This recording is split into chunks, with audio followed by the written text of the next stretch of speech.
Hello student, a very warm welcome to this online class.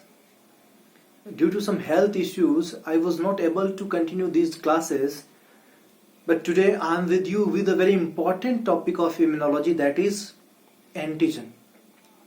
Student, we must have heard about terms antigen and antibody. So in today's lecture, we are going to discuss the antigens. I have prepared a separate lecture for antibody also. In today's lecture, I'm going to cover the term antigen, the difference between antigenicity and immunogenicity, the properties of immunogens, what are epitopes and paratopes, adjuvants, haptens. So let's start our topic, today's topic, antigen. Student, जो antigen जो term है वो आई है इस तरीके से कि सब ऐसा एलिमेंट, ऐसा केमिकल कंपाउंड जो हमारी बॉडी के अंदर एंटीबॉडी को जनरेट करवा पाए, क्या कहलाता है? एंटीजन. एंटीबॉडी से एंटी ले लिया गया और जनरेटर से GEN ले लिया गया और बना दिया शब्द एंटीजन. इसका मतलब ऐसा केमिकल कंपाउंड एलिमेंट जो हमारी बॉडी के अंदर जाके एंटीबॉडी को जनरेट करवा पाए, क्या कहलाएगा? एंटीजन. लेकिन हमने अब इम्यूनोलॉजी पढ़ना स्टार्ट कर दिया है, तो हमें उस स्लाइट डिफरेंस का भी पता होना चाहिए जो एंटीजन और इम्यूनोजन के बीच में है. तो सबसे पहले अपन स्टार्ट करेंगे टर्म एंटीजन वर्सेस इम्यूनोजन, और इसी से फिर बनता है एंटीजेनिसिटी और इम्यूनोजेनिसिटी. देखिए, जब एंटीजन की बात करेंगे तो हम बात करेंगे रिएक्टिविटी. रिएक्टिविटी किस सेंस में? टी सेल रिसेप्टर और एंटीबॉडी. इसका मतलब एंटीजन क्या है? एंटीजन वो केमिकल कंपाउंड है, वो एलिमेंट है जो या तो टी सेल रिसेप्टर के साथ रिएक्ट कर सके या एंटीबॉडी. एंटीबॉडी दो प्रकार की हो सकती है, या तो सीरम में फ्री एंटीबॉडी हो सकती है या बी सेल के ऊपर मेम्ब्रेन बाउंड एंटीबॉडी हो सकती है. तो एंटीजन का मतलब रिएक्टिविटी किसके साथ? T cell receptor of T cells and antibody. तो ऐसा कंपाउंड जो रिएक्ट कर सके T cell receptor, B cell receptor यानी मेम्ब्रेन बाउंड एंटीबॉडी या फ्री एंटीबॉडी के साथ, क्या कहलाएगा? एंटीजन. केवल रिएक्ट कर सकता है एंटीजन. लेकिन जब मैं इम्यूनोजन की बात करूंगा तो मैं बात करूंगा ए कंपाउंड विच कैन एलिसिट और इवोक इम्यून रिस्पॉन्स. यहां पे शब्द है इम्यून रिस्पॉन्स, यहां पे है रिएक्टिविटी. इम्यून रिस्पॉन्स का मतलब है ह्यूमोरल इम्यून रिस्पॉन्स, ह्यूमोरल, और दूसरा कौन सा है? Cell mediated immune response. ध्यान से देखें, जब ह्यूमोरल की बात करेंगे तो एंटीबॉडी जनरेशन की बात आएगी. तो जनरेशन यानी जो जनरेट करवा पाए, यहां पे एंटीबॉडी या टी सेल रिसेप्टर के साथ जुड़ पाए, तो यहां पे जुड़ना है, यहां पे बाइंडिंग है और यहां पे जनरेशन है. क्लियर है? तो जो इम्यून रेस्पॉन्स जनरेट करवा पाए वो क्या है? इम्यूनोजन. अब ध्यान से देखें, एक कथन कहा जाता है, एक स्टेटमेंट कहा जाता है कि all immunogens are antigens. All immunogens are antigens. But इसका वाइस एंड रिवर्स सही नहीं है. But all antigens are not immunogens. इसका मतलब सारे के सारे इम्यूनोजन एंटीजन हैं. इसका मतलब सारे के सारे इम्यूनोजन एंटीबॉडी और टी सेल के साथ रिएक्ट कर सकते हैं, लेकिन सारे के सारे एंटीजन क्या नहीं कर सकते? इम्यून रिस्पॉन्स जनरेट नहीं कर सकते हैं. ये बहुत बेसिक डिफरेंस है, हमें पता होना चाहिए कि इम्यूनोजन इम्यून रिस्पॉन्स जनरेट करवा सकते हैं, एंटीबॉडी के साथ रिएक्ट भी कर सकते हैं, दोनों प्रॉपर्टी है इनके पास. लेकिन एंटीजन क्या कर सकते हैं? रिएक्टिविटी तो शो कर सकते हैं लेकिन इम्यून रेस्पॉन्स जनरेट नहीं करवा सकते हैं। कई बार इम्यूनोजन के लिए कंप्लीट एंटीजन शब्द का इस्तेमाल किया जाता है। तो कंप्लीट एंटीजन क्या है? Antigen which has property of antibody binding और T cell receptor binding plus the immune response generation also, जो एंटीबॉडी के साथ और टी सेल रिसेप्टर के साथ बाइंड कर सकता है और इम्यून रिस्पॉन्स जनरेट भी करवा सकता है, ऐसा एंटीजन कंप्लीट एंटीजन या इम्यूनोजन कहलाता है। तो एक तरीके से हम इसको मानेंगे याद रखने के लिए, एंटीजन वर्सेज कंप्लीट एंटीजन या इम्यूनोजन। एंटीजन सिर्फ रिएक्टिविटी, कंप्लीट एंटीजन या इम्यूनोजन इसके साथ इम्यून रिस्पॉन्स जनरेशन ऑल्सो। तो हमें पता होना चाहिए कंपटीशन के पॉइंट ऑफ व्यू से भी कि इम्यूनोजन और एंटीजन के बीच में क्या डिफरेंस है। क्लियर है? अब चलते हैं इसकी प्रॉपर्टीज की तरफ। देखिए, हमारे शरीर के अंदर जो एंटीजन या प्रतिजन, देखो एंटीजन को हिंदी में बोलते हैं प्रतिजन, प्रति का मतलब दूसरा, जन का मतलब व्यक्ति, इसका मतलब ऐसा केमिकल कंपाउंड जो मेरे शरीर का हिस्सा नहीं है, क्या कहलाएगा? एंटीजन कहलाएगा। तो ये एंटीजन या प्रतिजन शरीर में प्रवेश कैसे करता है? रोगजनक के साथ, पैथोजन के साथ। पैथोजन का कोई भी पार्ट यानी केमिकल पार्ट हमारे लिए क्या हो सकता है? एंटीजन या प्रतिजन हो सकता है, चाहे वो बैक्टीरिया का जो सेल वाल है उसका कोई पार्ट हो, या जैसे वायरस है तो उसके कैप्सूल का कोई प्रोटीन हो सकता है। तो उसका कोई भी केमिकल पार्ट हमारी बॉडी में किस तरीके से बिहेव कर सकता है? एंटीजन की तरह बिहेव कर सकता है। अब मैं एंटीजन और इम्यूनोजन को डिफरेंट अलग अलग नहीं बोलूंगा, इम्यूनोजन एंटीजन एक तरीके से बोलूंगा। तो ये जो एंटीजन है वो हमारी बॉडी में किसके साथ प्रवेश करेगा? पैथोजन के साथ। इसकी नेचर क्या हो सकती है? केमिकल नेचर क्या हो सकती है एंटीजन की? केमिकल नेचर, एंटीजन की केमिकल नेचर प्रोटीनियस हो सकती है, प्रोटीन के बने हो सकते हैं, कार्बोहाइड्रेट हो सकता है, पॉलीसेकेराइड यानी कार्बोहाइड्रेट। सामान्यतः लिपिड को कंसिडर नहीं किया जाता एंटीजन के लिए, न्यूक्लिक एसिड को कंसिडर नहीं किया जाता एंटीजन के लिए, लेकिन बाज दफा न्यूक्लिक एसिड और लिपिड भी कैसा बिहेव कर सकते हैं? ग्लाइकोलिपिड और फोस्फोलिपिड भी किस तरीके से बिहेव कर सकते हैं? एंटीजन। तो एंटीजन प्रोटीन प्रकृति के हो सकते हैं, पॉलीसेकेराइड प्रकृति यानी कार्बोहाइड्रेट प्रकृति के हो सकते हैं, लिपिड और न्यूक्लिक एसिड प्रकृति के हो सकते हैं। तो इन पैथोजन के साथ जो कुछ भी आया है उसका प्रोटीन भाग, कार्बोहाइड्रेट, लिपिड और जो न्यूक्लिक एसिड वाला भाग है वो एंटीजन की तरह बिहेव कर सकता है। पूरा पैथोजन एंटीजेनिक नहीं होता है, उसका कुछ केमिकल पार्ट क्या होता है? एंटीजेनिक गुण रखता है। क्लियर?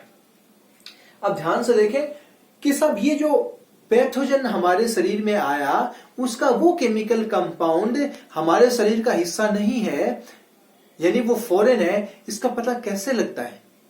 हमारी जो इम्यून सेल्स होती हैं, लिम्फोसाइट्स होती हैं, जब उनका डेवलपमेंट हो रहा होता है तो उनको हमारे शरीर के जो कंपोनेंट्स हैं, हमारे शरीर के जो एंटीजेंस हैं, उनके लिए क्या करवाया जाता है? एक्सपोज करवा दिया जाता है, उनको बता दिया जाता है, उनको पढ़ा दिया जाता है कि ये आपके शरीर के प्रोटीन, कार्बोहाइड्रेट, लिपिड और न्यूक्लिक एसिड है। अब जो भी इसके अलावा आएगा वो आपके लिए फॉरेन है। तो फॉरेननेस रिक्वायर्ड है किसी भी कंपाउंड के एंटीजेनिक गुण होने के लिए। क्लियर? कि हमारी लिम्फोसाइट उसको पहचाने के साथ ये फॉरेन है। तो वो पहले से क्या जानती है? वो हमारे सेल्फ एंटीजेंस को जानती है। इसलिए उन सेल्फ एंटीजेंस के अलावा जो कुछ भी हमारे शरीर में आता है वो नॉन सेल्फ हो जाता है, हमारे लिए फॉरेन हो जाता है और उसके खिलाफ एंटीबॉडी जनरेशन स्टार्ट हो जाता है। जैसे मैं एक एग्जांपल लेता हूं, ये फॉरेननेस भी डिपेंड करता है। जैसे कोलेजन प्रोटीन है, बहुत कंजर्व्ड प्रोटीन है, एवोल्यूशन के दौरान बड़ा कंजर्व्ड रहा है, स्पीसीज टू स्पीसीज ज्यादा उसमें वेरिएशन नहीं आया है। साइटोक्रोम सी है, उसमें ज्यादा वेरिएशन नहीं आया है, इसलिए ये डिफरेंट स्पीसीज में इसकी जो इम्यूनोजेनेसिटी है वो बहुत लिमिटेड है। लेकिन बोवाइन सीरम एल्ब्यूमिन आपने नाम सुना होगा। अगर ये बोवाइन सीरम एल्ब्यूमिन मैं अपने अंदर इंजेक्ट कर दूं, काऊ के अंदर इंजेक्ट कर दूं, गोट के अंदर इंजेक्ट कर दूं, चिकन के अंदर इंजेक्ट कर दूं, तो ये कैसे बिहेव करेगा? क्या एक जैसा इम्यून रेस्पॉन्स देखने को मिलेगा? नहीं। क्यों? क्योंकि ये बोवाइन सीरम एल्ब्यूमिन काऊ का हिस्सा है, तो इसके अंदर इम्यून रेस्पॉन्स जनरेट नहीं होगा। लेकिन ये गोट है, वो काऊ के साथ फाइलोजेनेटिकली क्या है, ज्यादा रिलेटेड है इन कंपैरिजन टू चिकन। तो फाइलोजेनेटिक जो डिस्टेंस है वो भी मायने रखता है इम्यूनोजेनेसिटी के लिए, कि काऊ गोट के साथ ज्यादा फाइलोजेनेटिकली रिलेटेड है, इसलिए गोट के अंदर कंपैरेटिवली लेस इम्यून रेस्पॉन्स देखने को मिलेगा चिकन के। तो चिकन के अंदर इस बोवाइन सीरम एल्ब्यूमिन की वजह से ज्यादा स्ट्रॉन्ग इम्यून रेस्पॉन्स देखने को मिलेगा। तो foreignness is must for antigen. Second है मॉलिक्यूलर मास। किसी भी इम्यूनोजन के लिए एक पर्टिकुलर मास रिक्वायरमेंट होता है। ज्यादातर जो इम्यूनोजन होते हैं उनका मॉलिक्यूलर मास, यानी जो स्ट्रॉन्ग इम्यूनोजन होते हैं उनका मॉलिक्यूलर मास लगभग 1 लाख डाल्टन के आसपास होता है। क्लियर? लेकिन सामान्यतः अगर बात करूं तो 5000 डाल्टन से 10,000 डाल्टन के बीच में जो मॉलिक्यूलर मास होता है वो क्या होता है, पूरे इम्यूनोजन। उसके नीचे जनरली इम्यूनोजन जेनेसिटी नहीं पाई जाती। लेकिन लेटेस्ट जो रिसर्च शो करती है कि 1000 डाल्टन तक भी कोई केमिकल कंपाउंड इम्यूनोजन हो सकता है। Chemical complexity and chemical composition, sorry, किसी भी इम्यूनोजन के लिए कॉम्प्लेक्सिटी, केमिकल कॉम्प्लेक्सिटी बहुत ज्यादा रिक्वायर्ड है। अगर मैं सिंथेटिक होमोपॉलीमर्स की बात करूं, सिंथेटिक मतलब निर्माण जिसने मैंने कर दिया, नहीं आर्टिफिशियल तरीके से बनाया है। होमो का मतलब समान, पॉलीमर का मतलब पॉलीमर। तो सिंथेटिक होमोपॉलीमर्स के अंदर इम्यूनोजेनेसिटी नहीं पाई जाती। जैसे एक ही टाइप का अमीनो एसिड है और उसके पॉलीमराइजेशन से कोई पेप्टाइड चेन हमने बना ली, तो क्या वो इम्यूनोजन होगी? नहीं। उसके अंदर मॉलिक्यूलर उसका वेट हो सकता है 1 लाख डाल्टन हो, क्लियर, वो हमारे लिए फॉरेन हो, लेकिन इम्यूनोजन होने की उसके अंदर गुण नहीं है। वो गुण क्या नहीं है उसमें? उसके अंदर केमिकल कॉम्प्लेक्सिटी या हेटेरोजेनिटी नहीं है। तो किसी भी कंपाउंड के लिए का केमिकल कंपोजिशन और उसकी कॉम्प्लेक्सिटी बहुत ज्यादा रिक्वायर्ड है इम्यूनोजन गुण धारण करने के लिए। जैसे कोपॉलीमर है, different type of amino acid से मिलकर बना कोई पेप्टाइड चेन है, तो वो क्या हो सकता है? इम्यूनोजन हो सकता है। तो कॉम्प्लेक्सिटी रिक्वायर्ड है। उसके बाद में चौथा प्रॉपर्टी है कि जो भी केमिकल कंपाउंड हमारी बॉडी के अंदर गया है वो प्रोसेसेबल होना चाहिए। उसको प्रोसेस, एंटीजन प्रेजेंटिंग सेल क्या करे, उसको प्रोसेस करे और एमएससी के साथ प्रेजेंट कर पाए, तो वो क्या हो जाएगा? इम्यूनोजन हो जाएगा। अगर मान लो उसको प्रोसेस ही नहीं कर पाए तो इम्यूनोजन नहीं होंगे। जैसे डी जो एमिनो एसिड्स हैं, एमिनो एसिड के 2 स्टीरियो आइसोमर्स होते हैं, D amino acid, L amino acid. हमारी बॉडी के अंदर naturally L type of amino acids पाए जाते हैं उन पेप्टाइड चेन में।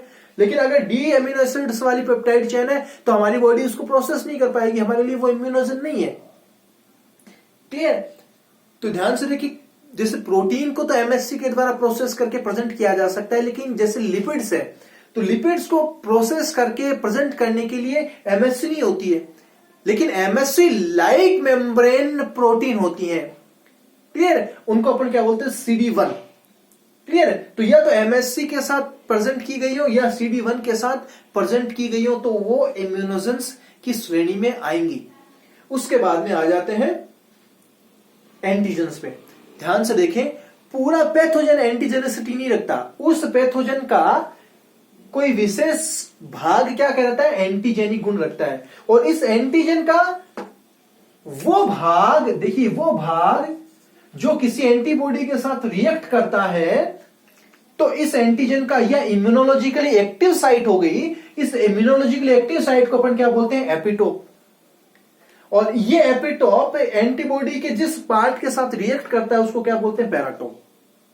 तो एंटीजन का इम्यूनोलॉजिकली एक्टिव साइट एपिटोप कहलाता है। वो साइट जो एंटीबॉडी के साथ एक्चुअल में रिएक्ट करती है, एपिटोप, और एंटीबॉडी का वो भाग क्या कहलाता है? पैराटोप कहलाता है। तो ये एपिटोप डिफरेंट टाइप के हो सकते हैं। तो उसको मैंने डायग्राम से बनाने की कोशिश की है कि सब एक एंटीजन है, उसमें किस तरीके से कौन शेप हो सकता है, एक में ब्लंट शेप हो सकता है, एक में रेक्टेंगुलर शेप हो सकता है। तो ये अलग अलग टाइप के एपिटॉप्स को पहचानने के लिए एंटीबॉडी के पास भी डिफरेंट शेप के क्या होते हैं? पैराटॉप्स होते हैं।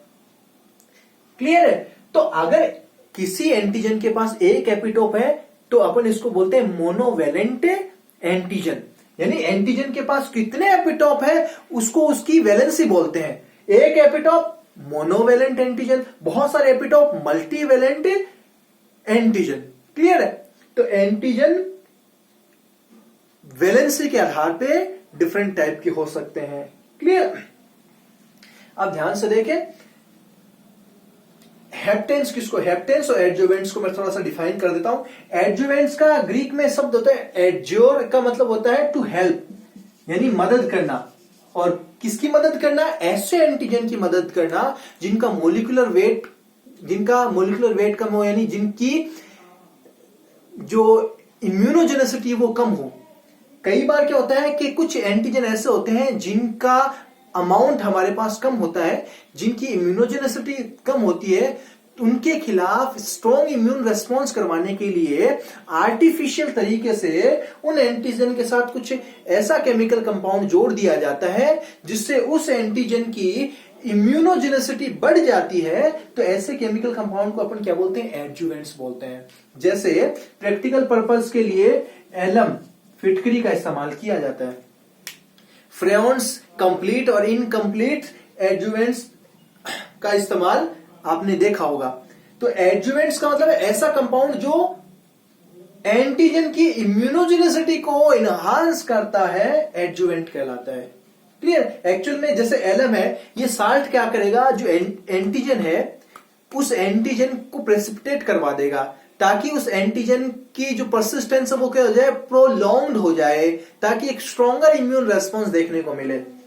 उसके बाद में हेप्टेन्स, ध्यान से देखिए, हमने जो एक स्टेटमेंट लिखा था ऑल इम्यूनोजेंस आर एंटीजन, लेकिन ऑल एंटीजेंस आर नॉट इम्यूनोजेंस। तो वो कौन से एंटीजेंस जो इम्यूनोजन नहीं है? तो वो है हेप्टेन्स। ये वो एंटीजेंस हैं जिनमें क्या नहीं पाया जाता? इम्यूनोजेनेसिटी नहीं पाई जाती। क्लियर? स्मॉल एंटीजेंस है, नॉन प्रोटीनियस नेचर के होते हैं। तो non proteinaceous small organic antigens, small non proteinaceous organic antigens are called as haptens. देखिए, इस हेप्टेन्स का इस्तेमाल कर एंटी हेप्टेन एंटीबॉडी बनाई गई, और जो किसमें इस्तेमाल की जाती है? Pregnancy test kit. होम जो प्रेगनेंसी टेस्ट किट है, जो किस पे बेसिस होता है? ह्यूमन कोरियोनिक गोनेडोट्रोपिन्स, जो प्लासेंटा के द्वारा सीक्रेटेड हार्मोन है, हार्मोन HCG, ह्यूमन कोरियोनिक गोनेडोट्रोपिन्स। इसको बेस बनाकर एंटीबॉडी फॉर्म कर ली गई, और उससे फिर क्या बनाया गया? टेस्ट किट बनाया गया। टेस्ट किट में क्या होता है? एक कंट्रोल और एक होती है टेस्ट लाइन। यहां से जब ब्लड ड्रॉप डाल दी जाती है, वो ट्रैवल करती है कैपिलरी रिएक्शन के द्वारा। ये काम कर रहा है कि नहीं कर रहा है, इसलिए क्या होता है? एक कंट्रोल क्या होता है? साइन होता है, कंट्रोल कलर होता है, जिससे पता चलता है कि ये सब इक्विपमेंट काम कर रहा है कि नहीं कर रहा। और दूसरी होती है टेस्ट लाइन, जो ये बताती है कि सब टेस्ट पॉजिटिव या नेगेटिव। तो कंट्रोल लाइन का शो होना तो मस्ट है, लेकिन अगर टेस्ट लाइन दिखा रही है इसका मतलब पॉजिटिव है, टेस्ट लाइन नहीं दिखा रही है इसका मतलब क्या है?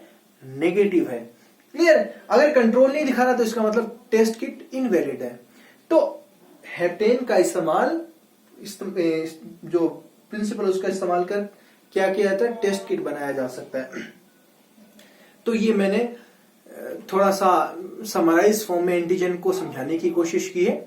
आगे की क्लास में हम एंटीबॉडी को डिस्कस करेंगे। Thank you so much. जय हिंद, जय भारत।